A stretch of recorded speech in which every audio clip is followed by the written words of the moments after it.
Daily bus മലയാളത്തിലേക്ക് എല്ലാവർക്കും സ്വാഗതം. വ്യാസപുത്രനായ ശുനകനെ കുറിച്ച് കേട്ടിട്ടുണ്ടോ? നമുക്ക് എന്നാൽ അതിനെക്കുറിച്ച് അറിയാം. ഈ വീഡിയോ നിങ്ങൾ ആദ്യമായിട്ടാണ് കാണുന്നതെങ്കിൽ സബ്സ്ക്രൈബ് ചെയ്യാനും സപ്പോർട്ട് ചെയ്യാനും മറക്കില്ലേ. ഇന്ന് നമ്മൾ അറിയാൻ പോകുന്നത് വേദവ്യാസന്റെ പുത്രനായ മഹാജ്ഞാനിയായ ശുഗ മഹർഷിയെ കുറിച്ചാണ്.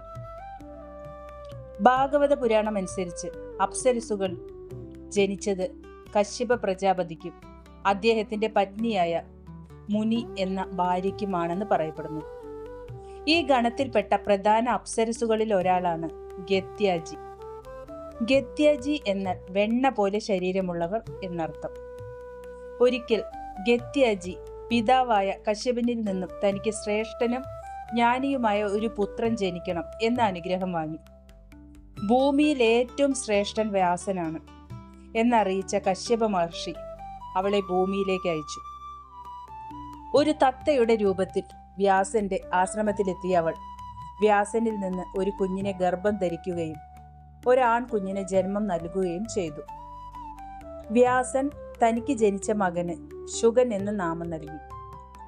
എന്നാൽ മഹാഭാരതത്തിൽ വ്യാസൻ അഗ്നിയാഗം നടത്തുമ്പോൾ ഗത്യാജിയെ കാണുകയും അവളുടെ ഭംഗി കണ്ട അദ്ദേഹത്തിന്റെ വീര്യം അഗ്നിയിൽ വീഴുകയും അതിൽ നിന്ന് ഒരു കുഞ്ഞ് ജനിച്ചതാണ് ശുഗൻ എന്ന പേരിൽ അറിയപ്പെട്ടതെന്നും രേഖപ്പെടുത്തിയിരിക്കുന്നു. തത്വമീമാംസയിൽ കേൾക്കുന്ന കാര്യങ്ങൾ കൃത്യമായി ഓർത്തെടുക്കാനും തിരികെ പറയാനുമുള്ള തത്തയുടെ കഴിവിന് ജ്ഞാനത്തിന്റെ അടയാളമായി പുരാണത്തിൽ കണക്കാക്കപ്പെടുന്നു. കേരളവും ശുഗമഹർഷിയും തമ്മിൽ ഒരു ബന്ധമുണ്ട്.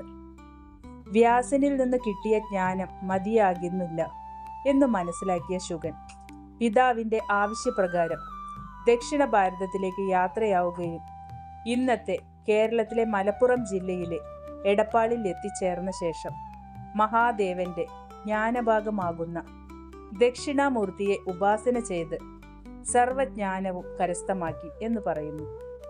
അവിടെ ശുഗമഹർഷി സ്ഥാപിച്ച ദക്ഷിണാമൂർത്തി ക്ഷേത്രമാണ് ശുഗപുരം ദക്ഷിണാമൂർത്തി ക്ഷേത്രം എന്നറിയപ്പെടുന്നത്.